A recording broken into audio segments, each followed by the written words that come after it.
പ്രവർത്തകരെ ആവേശത്തിരയിലാക്കി പ്രധാന സേവകന്റെ കാട്ടാക്കടയിലെ വരവ്. വാഹനത്തിന് പുറത്ത് പ്രവർത്തകരെ അഭിവാദ്യം ചെയ്തുകൊണ്ടായിരുന്നു പ്രധാനമന്ത്രിയുടെ വരവ്. സ്വന്തം നാട്ടിൽ മോദിയെ കണ്ടതിന്റെ ആവേശത്തിലാണ് കാട്ടാക്കടക്കാർ.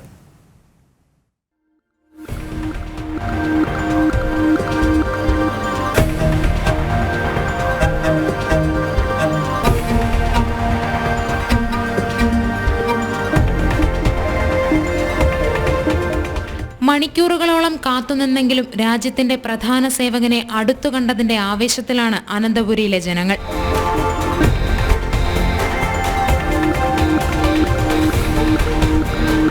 രാജ്യസേവകനെ അടുത്തു കണ്ടതിന്റെ ആവേശത്തിലായിരുന്നു കാട്ടാക്കടക്കാരും.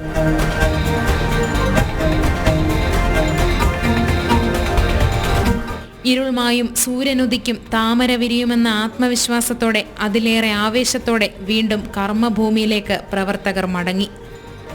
ജനം, തിരുവനന്തപുരം.